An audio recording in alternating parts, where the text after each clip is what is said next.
रामकृष्ण हरी नर्मदे हार. बघा, नर्मदा परिक्रमा पायी करत असताना आणि जंगल मार्गाने चालत असताना आज हा 4था दिवस आहे. पहिला बडोहा जंगल, बडोहा तालुका आहे आणि त्याचा खरगोन तालुका होता. नंतर पुढे आल्यानंतर कन्हाड नदी लागली. कन्हाड नदीपासून आम्हाला बघा आता देवास जिल्हा लागलेला आहे आणि तालुका सतलाज आहे. पुढं ओंकारेश्वर जंगल लागलं, जयंती माता मंदिर. रात्री खूप छान विश्रांती झाली आणि सकाळी पण नाश्ता, सगळ्यांना चहा. एक 20-22 किलोमीटरचं जंगल आहे आणि जंगल पार करताना मध्ये हनुमंतरायाचं मंदिर आहे. तिथं पण खूप छान अशा प्रकारे चहा नाश्ता सगळ्यांना घेऊन फिरणारी गाडी येते. गाडी आली होती, सगळ्यांनी चहा नाश्ता घेतला, विश्रांती. जागोजागी पाण्याचे झरे, आपण म्हणतो पाणी नाही जंगलामध्ये. तर नर्मदा माया पायी करत असताना खूप अशा प्रकारे नर्मदा परिक्रमाची काळजी घेते आणि खूप आनंद वाटतो चालताना. आता सकाळचे 10:30 वाजलेले, एक 5 किलोमीटर राहिले. नर्मदा सेवा कुटीर नक्षत्र आहे इथं पामाखिडीजवळ. दुपार आमचं भोजन राहील, संध्याकाळी मुक्काम धर्मेश्वर महादेव मंदिर.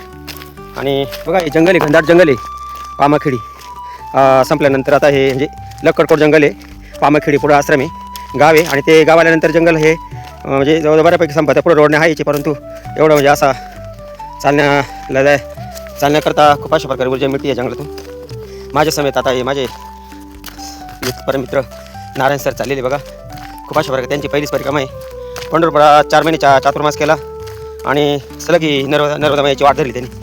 बघा, खूप अशी घनदाट सावली आहे आणि जरी ऊन आहे, परंतु कुठल्या प्रकारची झाडांमुळं उन्हाचा कुठल्या प्रकारे प्रादुर्भाव होत नाही आणि खूप अशा प्रकारे प्रवास आल्हाददायक सुख होतो.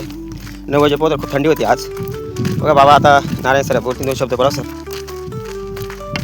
या ठिकाणी जंगलामधून चालत असताना अनेक प्रकारचे अनुभव येतात.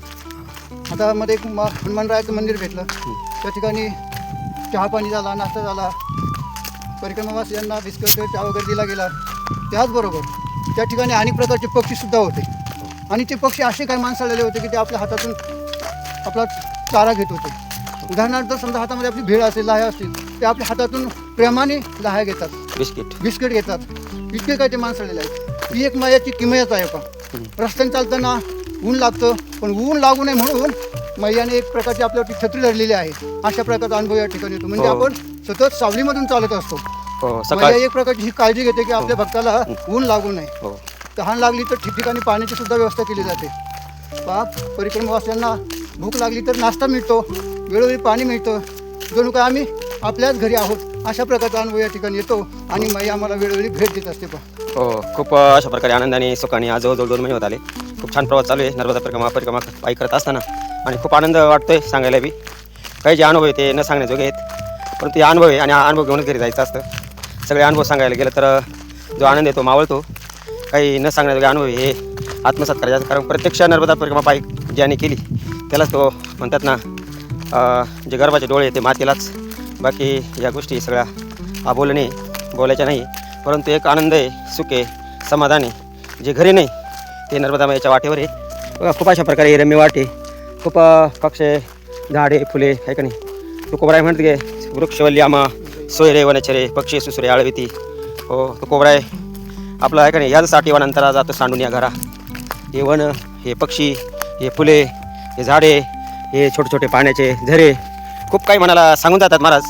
आणि हा जो निसर्ग हा एक खूप अशा प्रकारे हे धडे हे मनाला स्पर्श करतात. बघा, हे आमचे पंढरपूर बाबा आहे, पुढे आमचे सहकारी जवळजवळ 9 आणि 11 मिळून जवळजवळ 11 जण आहे आम्ही.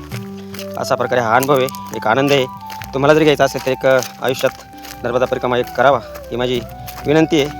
आग्रह नाही पण विनंती आहे, कारण काय या नर्मदा परिक्रमा पायी करत असताना शरीर सदृढ पाहिजे आणि निरोगी पाहिजे. तुकोबऱ्यांनी सांगितले, जवळ सकल सिद्ध हात चालावा या पायी, तेव्हा तो आपले सोयीतप आहे. तीर्थयात्रे जायचं चुकू नको. तीर्थयात्रा आहे, सुख आहे, आनंद, पण शरीर फार महत्त्वाचं आहे महाराज. म्हणून शरीराने केलं तर होतं आहे, नाही केलं तर काहीच होत नाही.